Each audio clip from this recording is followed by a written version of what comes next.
جب معاشرے بیکار بحثوں کے اندر الجھ جاتے ہیں تو پھر اسی طرح کی بحثیں کرتے ہیں جس طرح آج ہمارے لوگ الجھے ہوئے ہیں،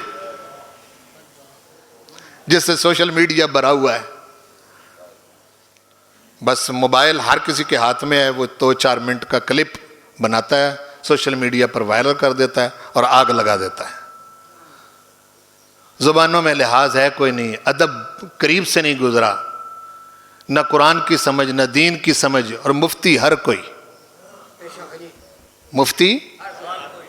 مفتی بنا بیٹھے. یہ صورتحال ہے اس وقت. قرآن مجید تو حضور کے صحاب کے بارے میں کہتا ہے، سنیں، وَعْلَمُوا أَنَّ فِيكُمْ رَسُولَ اللَّهِ، کہہ رہا ہے اے میرے محبوب کے صحابہ، تمہارے اندر رسول اللہ موجود ہیں. لَوْ يُطِيعُكُمْ فِي كَثِيرٍ مِّنَ الْأَمْرِ لَأَنِتُّمْ، اگر رسول اللہ تم میں سے کسی کی ماننے لگ جائیں گے تو تم مشقت میں پڑ جاؤ گے. یہ قرآن مجید ارشاد فرما رہا ہے.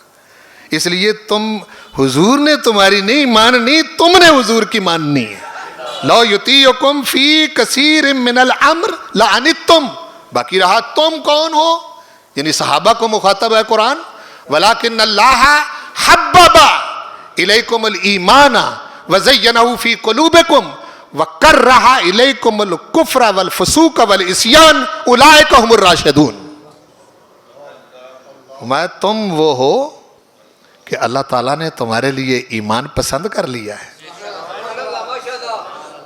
صحابہ کو کہا جا رہا ہے حبب الیکم الایمان وزینہ فی قلوبکم، اور ایمان کو تمہارے دلوں میں مزین کر دیا ہے، ڈیکوریٹ کر دیا ہے.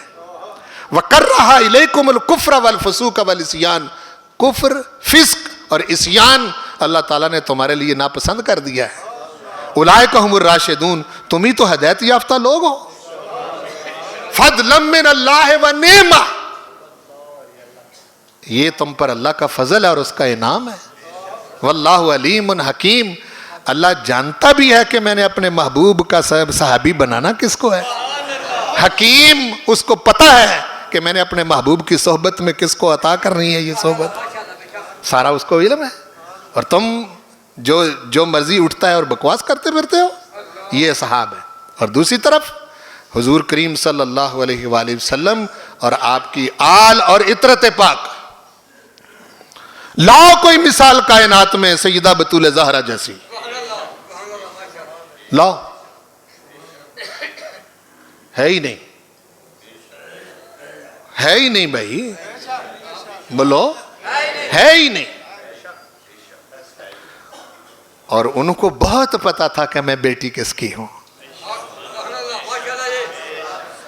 سنو میری بات کو، ان کو بہت علم تھا کہ میں بیٹی کس کی ہوں، بہت علم تھا. میں ماں کس کی ہوں، میں بیوی کس کی ہوں. سمجھ آ رہی ہے نا؟ اس لیے پہچانو ان چیزوں کو. اور اگر ان ہستیوں کے ساتھ عقیدت رکھتے ہو تو اپنی اولادوں کو بھی اسی طریق پر چلنے کی تعلیم دو اور حضور کے سچے غلام بنو.